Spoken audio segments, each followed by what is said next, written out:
বাবা রে কি ঝড় বৃষ্টি, চল চল পালিয়ে চল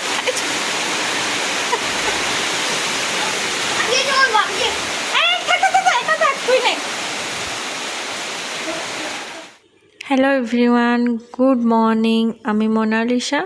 আমার একটি নতুন ভিডিওতে তোমাদের সবাইকে স্বাগত জানাচ্ছি। আজকে সকালে যখন ঘুম থেকে উঠি তখন দেখি না কি জোরে বৃষ্টি হচ্ছে, আর রেয়াংশ মানে কি বলবো আমার সাথে সাথে উঠে গেছিলো, তাই ও মানে বৃষ্টিটাকেও দেখতে পেয়েছে আর খুব এনজয় করেছে। আর এইভাবে ঘুম থেকে উঠে যখন দেখতে পাবে যে এই মানে তোমরা ক্যামেরায় কতটা বুঝতে পারছো আমি বলতে পারবো না, কিন্তু প্রচুর জোরে হাওয়া দিচ্ছে আর খুব জোরে মানে বৃষ্টি হচ্ছে, দুটোই একসাথে হচ্ছে আর বাজও পড়ছে। এটা সকালে বেলায় ঘুম থেকে উঠে আমরা এইভাবেই দেখতে পেলাম আজকের দিনটা। তো তোমরা বলতে পারো যে আজকের এই দিনটা দেখে কি মনে হচ্ছে বলো তো, যে গরম গরম খিচুড়ি আর মাছ ভাজা, তাই না? এইটাই খেতে ইচ্ছা করছে। কত জোরে না বৃষ্টিটা হচ্ছে। আর আমাদের এই সামনের রাস্তায় দেখো, ড্রেনে এখনও জল অল্প আছে, তাই রাস্তায় জল ওঠার ভয় নেই, কিন্তু এইভাবে যদি টানা একদিন বৃষ্টি হয় তাহলে রাস্তায় জল আবার ধরে যাবে। তো এই দেখো, আমি একটু ভিডিও করে তারপরে চলে গেছিলাম রান্নার ঘরে, কারণ আমাকে তো রান্না বান্না করতে হবে।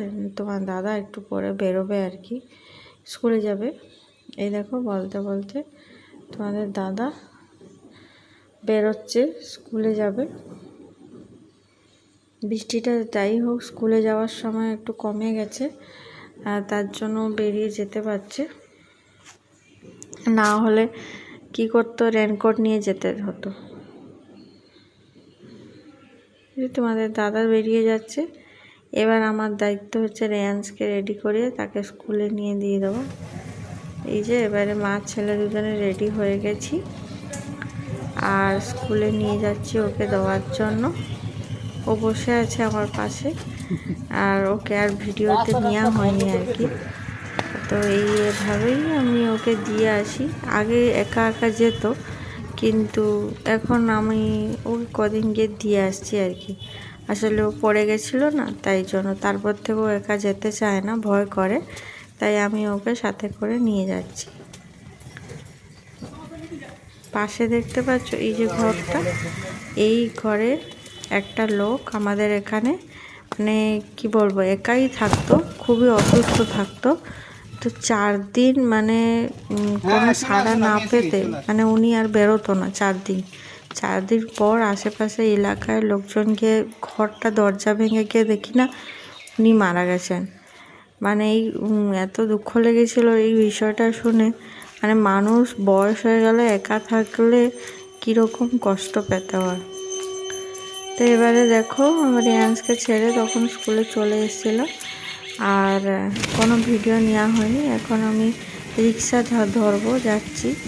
আর রিক্সার কি বলতো, আমাদের ঘরের মানে পাশের রিক্সা স্ট্যান্ডে দুপুরবেলা রিক্সা পাওয়া যায় না, একটু হেঁটে যেতে হয়। এবারে রিয়ান্সকে স্কুল থেকে নিয়ে চলে এসেছি। চলে আসার পর দেখতে পাচ্ছ ডান দিকে এই যে ট্রান্সফর্মারগুলো, এইগুলো সব কদিন পর এগুলো সব চেঞ্জ হবে, নতুন ট্রান্সফর্মার বসাবে। তাই জন্য আমাদের এখানে এত কারেন্টের সমস্যা। আর দেখতে পাচ্ছ রাস্তাগুলোর কি অবস্থা, দুদিকে সব জলের লাইন বসাচ্ছে, এইসব করছে পুজোর সময়। আর বৃষ্টিটাও যেমন তেমন ছাড়ছে না। আর চলে এসেছি। রাস্তার অবস্থা কিন্তু খুবই খারাপ আমাদের সোনারপুরে। কবেই রাস্তার মানে ঠিক হবে সেটা কেউ বলতে পারছে না। এই রাস্তাটা দেখেছো, এই রাস্তাটা আরও জঘন্য। এই যে রেয়ান্স বসে আছে, এবারে বাড়ি গিয়ে স্নান করে খাওয়া দাওয়া করবে, তারপরে ঘুমায় না ও। আসলে ওর ঘুম কম, অনেক কম, দুপুরবেলা তো একদম ঘুমাচ্ছে। আর সারাদিনে স্কুলে গিয়ে একটু কষ্ট হয়েছে, ওর মুখ থেকে বোঝা যাচ্ছে। আর কষ্ট তো, বাচ্চা মানুষ তো 3-4 ঘন্টা টানা, যাই হোক কষ্ট হয়ে তো যায়। তো ওকে নিয়ে এসছি আমি। এবারে দেখো বাড়িতে আসছি, তারপরে অ্যাকোয়াগার্ড যে সার্ভিস যে করবে, তো আমাদের অ্যাকোয়াগার্ডটা বসানো হয়েছিল অনেক দিন আগে, তো 3 মাসে পর সার্ভিস করতে হয়, তো তার জন্য সার্ভিসে দেওয়ার জন্য চলে এসছে। সার্ভিস করে নিচ্ছে, মানে একটু পরিষ্কার করে তার ফিল্টারটাকে আবার সেটিং করে দিয়ে যাবে। এতে কি হয়, মেশিনের উপরে বেশি চাপ পড়ে না, মেশিনটা ভালো থাকে। তো 2-3 মাস অন্তর অন্তর করতে হবে। আমাদের যেহেতু টাইম হয়ে গেছিলো, তো পুজোর আগে একবার করিয়ে নিলাম আর কি। এবারে দেখো রাত্রেবেলা চলে এসেছি আমি রান্নাঘরে রান্না করতে। আজকে পাবদা মাছ রান্না করবো। আর পাবদা মাছে কি বলবো, এত হয় না, তেল ছিটকায় না চারদিকে, তেল মানে কি বলবো, মাছটা প্রচুর ফাটে, তো আমার প্রচুর ভয় লাগে। তাই আমি আগে কড়াইটা গরম করে তেল দিয়ে দিয়েছি, আর এদিকে দেখো ভাতটায় ফ্যান উপর করে নিচ্ছি, কারণ আজকে তোমাদের দাদা বলেছে রাত্রেবেলা ভাত খাবে, তাই ভাতটা উপর করে নিচ্ছি। ভাত আমার হয়ে গেছে, ভাতটা উপর করে নিয়ে এবার পাবদা মাছের তরকারিটা করব আর কি। আর আমাদের এখানে তো সবাই আশেপাশে 9টার সময় ঘুমিয়ে পড়ে, শুধু আমরা আর আমাদের পাশের বাড়ি এই দাদাদের দুজনেই আমরা মানে রাত 11টা-12টা অবধি জেগে থাকি আর কি। আজকে কিন্তু আমি তাড়াতাড়ি একটু রান্না করে নিচ্ছি, কারণ শরীরটা এমনি ভাল লাগছিল না, মুখটা দেখে বুঝতেই পারছো, মানে রান্না করতে ইচ্ছাই করছিল না, কিন্তু যেহেতু সবাই খাবে তাই জোর করে রান্না করতে হচ্ছে। আর এখন তেলে গরম হয়ে গেছে, তেলে মাছটা দিয়ে দেবো।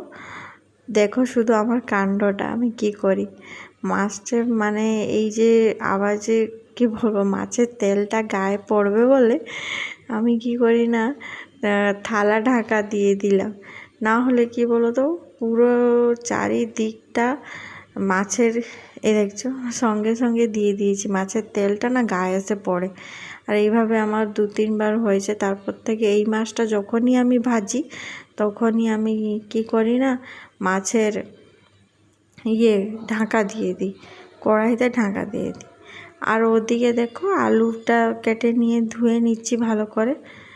আর আমি একটা থালা খুঁজছিলাম, কিন্তু কি বলতো একটা ছোট থালা পাচ্ছিলাম। তারপরে দেখলাম যে এই যে বাটিটার ঢাকনা তো আছে, এটাই তো আলুটা তোলা যাবে, তাই এইটাই রেখে নিলাম। বেশি বাসন করলে সেই তো আমাকেই আবার পরিষ্কার করতে হবে, তাই জন্য শর্টকাটে যত কম বাসনে রান্না করা যায় সেটাই আমার সেদিনকার চেষ্টা ছিল আর কি।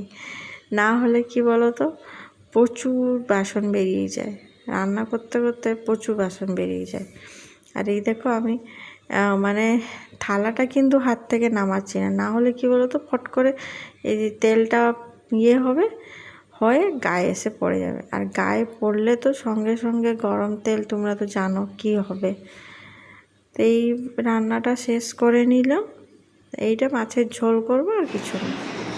আর এই দেখো তোমাদের দাদা চলে এসছে বাজার থেকে, কিছু মাছ কাবারি বাজার বলেছিলাম, মানে মাছ কাবারি না, ওই সপ্তাহে আমরা করি, তো পুরো সপ্তাহের জন্য নিয়ে এসেছিলো আর কি।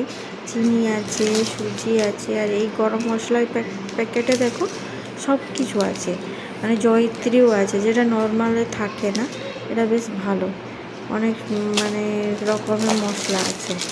তারপরে এটা হচ্ছে ফ্রাইড সিমুই, তো এইটা এমনি গরম দুধে দিয়ে দিলে বেশ ভালো হয়। আর এই যে সুজি এনেছে 2 প্যাকেট, আর এইটা হচ্ছে কালো জিরা আমার লাগে রান্না করার সময়। আর এইটা দেখো এমনি সিমাই, এটা কিন্তু ঘিতে ভেজে রান্না করতে হবে। 2 রকমের নিয়ে এসছে। আর এটা কর্নফ্লেক্স, আর এইগুলো সব আমি দিয়ে দিই, মানে জায়গায় রেখে দিই। আর এই যে মিষ্টি এনেছিল লাড্ডু, এগুলো সব জায়গায় আমি গুছগাছ করে রেখে দিই। আজকের ভিডিওটি কেমন লাগলো তোমরা অবশ্যই কমেন্টে জানাবে, আর ভালো লাগলে একটা লাইক করে দিও। আজকের মতো তাহলে আসি, tata, bye bye, good night. আর এই দেখো মন জিনিস থেকে কেক নিয়ে এসেছিলো, যেটা রেয়ান্স খেয়ে নিয়েছি, তার প্যাকেটটা এখানে ফেলে রেখেছে। তোমরা সবাই ভালো থাকবে, সুস্থ থাকবে, টাটা।